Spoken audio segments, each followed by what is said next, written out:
अस्सलाम वालेकुम। मैं हूं मोहम्मद शहबाज मियां। यूट्यूब चैनल और फेसबुक पेज पर खुशामदीद।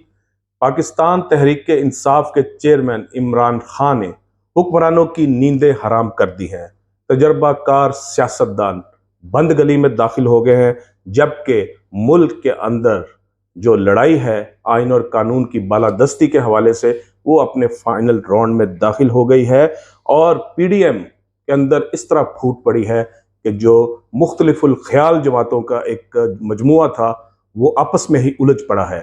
ये है इमरान खान की विक्ट्री, जिसकी वजह से जो 13 जमातों का जो तजर्बाकार सियासतदान जो थे उनकी जो एक मजमुई सोच थी उनको किस तरह तितर बितर किया है, आज की इस वीडियो में आपके साथ शेयर करेंगे। और सबसे पहले बात करते हैं कि पीडीएम का इजलास हुआ मौलाना फजल रहमान की क़यादत में।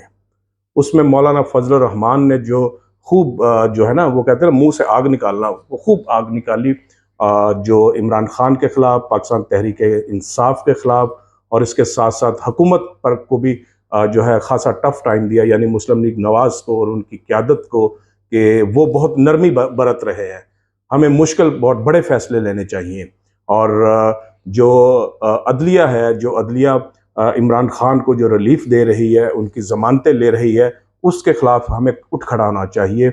और पीडीएम के फिर इजलास में ये फैसला किया गया कि मौलाना फजल रहमान की क़यादत में जो पीडीएम है वो सुप्रीम कोर्ट के बाहर धरना देगी। यानी हुकूमत वक्त जो है, उसके हुक्मरान जो हैं, उसके जो वफाकी वज़रा हैं और जो अहम ओहदेदार हैं, वो तमाम सुप्रीम कोर्ट के बाहर धरना देंगे। उसकी क़यादत मौलाना फजल रहमान फरमाएंगे और उसमें पाकिस्तान पीपल्स पार्टी भी शामिल होगी। ये भी आसफ अली जरदारी ने कह दिया है कि पाकिस्तान पीपल्स पार्टी भी अदलिया के ख़िलाफ़ जो उनके फ़ैसले हैं, उनके ख़िलाफ़ जो धरने में शरीक होगी। तो इस तरह जो गम और गुस्सा है वो निकाला जाएगा। वो आप गुज़िश्ता 2-3 दिन से सुन ही रहे होंगे कि कभी मरियम नवाज़ जो है वो जजेस के ख़िलाफ़ गुफ्तगू फरमाती हैं, तो कभी मरियम औरंगज़ेब कहती हैं कि जो जजेस के घर हैं वो भी नहीं बचे हुए, वो भी नहीं बचेंगे, आग उनके घरों तक भी जा सकती है। खुली धमकियां जो दी जा रही हैं, अब उसका इजहार सड़कों पे भी किया जाएगा। और इसके साथ साथ फिर जो कबीना का एक इजलास हुआ, फिर दूसरा इजलास हुआ, उसके अंदर भी जो है खुल के आपस में जो इत्तेहादी जमातें हैं वो उलझी, एक दूसरे पे इल्ज़ामात भी लगे। वज़ीर कानून जो मुस्लिम लीग नवाज से ताल्लुक़ रखते हैं उनको भी आड़े हाथों लिया गया। और इसके साथ साथ एमरजेंसी की भी बात की गई कि एमरजेंसी लगाकर जो है किस तरह जो है हुकूमत को बाख्तियार बनना चाहिए, और इमरान खान के ख़िलाफ़ और पाकिस्तान तहरीक इंसाफ के ख़िलाफ़ और तहरीक इंसाफ के जो कारकुन हैं इनके ख़िलाफ़ जो है बड़े इक़दाम करने चाहिए। और इसको क्रश करने के लिए जो इख्तियारात का इस्तेमाल करना चाहिए, ताकत का इस्तेमाल करना चाहिए, ये कहा गया। लेकिन जो कबीना की अक्सरियत है उसमें कुछ ऐसे सियासतदान और ऐसी जमातें हैं जिन्होंने खुलकर इस बात की मुखालफत की कि मुल्क के अंदर किसी किस्म की जो है एमरजेंसी का कोई इम्कान नहीं है और ना ही लगनी चाहिए। इस बात की मुखालफत की गई जो ख्वाजा आसफ की तजवीज़ थी। और इसके साथ साथ अब कबीना का दोबारा इजलास बुला लिया गया है पीर की सुबह, कि पीर की सुबह दोबारा इजलास होगा और जो मामलात हैं, जो सुप्रीम कोर्ट फैसले कर रही है, उन सब के खिलाफ पार्लियामेंट खड़ी हो जाएगी।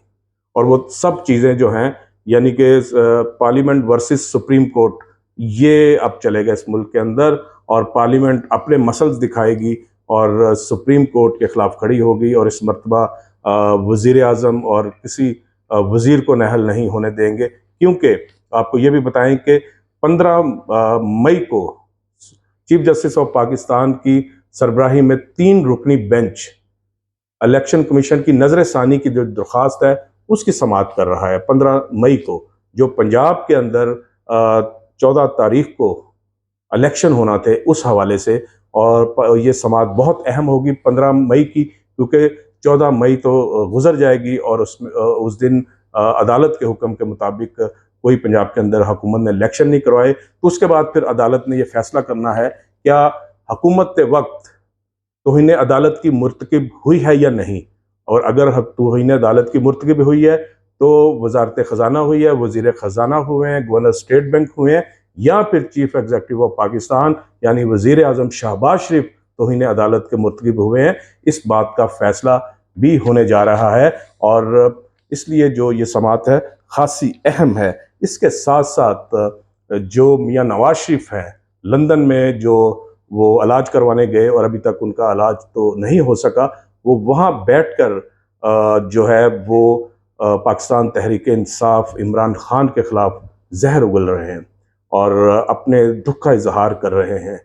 और जो वो कहते हैं कि जो उनके साथ माजी में ज्यादतियाँ हुई, वो सुप्रीम कोर्ट के जजेस और साबिक चीफ जस्टिस साकिब निसार उसके ज़िम्मेदार हैं। तो इसके साथ साथ वो उस वक्त की जो इस्टेब्लिशमेंट थी उसको अब जिम्मेदार नहीं ठहराते। अब तो वो खुद, क्योंकि पीडीएम जो है वो इस्टेब्लिशमेंट की गोद में बैठी है ना, अब तो बूट पॉलिश हो रहे हैं इस वक्त। वो कहते हैं चेरी ब्लॉसम, आजकल तो फिर चेरी ब्लॉसम जो है वो खुद पीडीएम के जो बड़े बड़े जमहूरियत पसंद थे और बड़े एंटी इस्टेब्लिशमेंट जो सियासी पार्टियां समझी जाती थी और लीडरशिप समझी जाती थी, वो इस वक्त सब एक पेज पे हैं। और ये सब एक पेज पे किस तरह है, ये भी इमरान खान की बदौलत है, जो 1 साल इमरान खान ने अवाम में रह के जदोजहद की और पीडीएम को बेनकाब किया कि किस तरह ये किसी किस्म का कोई अवाम को रिलीफ देने में नाकाम रहे हैं। और ये सारी मूवमेंट जो थी अदम एतमाद की, वो इस्टेब्लिशमेंट के साथ मिलके उनकी हुकूमत ख़त्म करने के लिए थी। और ये उन्होंने साबित किया और इस्तकामत के साथ, साबित कदमी के साथ वो खड़े रहे अपने कारकुनों के साथ।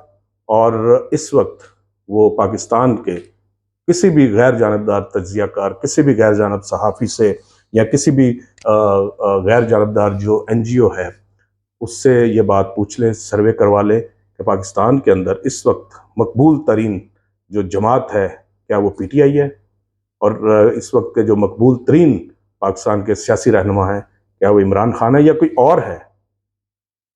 कोई और किस तरह हो सकता है। बाकी जो मुस्लिम लीग नवाज है, जो माजी की सबसे बड़ी जमात हुआ करती थी, उसको खुद अपने ऊपर यकीन नहीं है। उसके अपने वफाकी वज़रा, उसके एमएनए एमपीएस, वो अपनी जमात की टिकटों पे इलेक्शन लड़ने को तैयार नहीं है, अपने हलकों में जाने को तैयार नहीं है कि हम किस तरह, किस मुंह से इलेक्शन में जाएं, हमारे पास इलेक्शन का कोई चारा नहीं है। इसलिए मुस्लिम लीग नवाज के अंदर ये आवाज़ें उठ रही हैं कि मुल्क में इलेक्शन नहीं होने चाहिए अक्टूबर के अंदर भी, चाहे इसके लिए किसी हद तक भी जाना चाहे खुदा ना खासा मुल्क माशाअल्लाह की नज़र हो जाए, लेकिन इमरान खान को इक़्तिदार नहीं मिलना चाहिए। क्योंकि अगर इलेक्शन फेयर एंड फ्री होते हैं तो फिर पीटीआई की जीत को कोई रोक नहीं सकता, कोई पॉलिटिकल इंजीनियरिंग नहीं कर सकता, और वो एक मरतबा फिर ताकत के साथ आएंगे, जो मुस्लिम लीग नवाज को और मौलाना फजलुर रहमान को किसी सूरत बर्दाश्त नहीं है।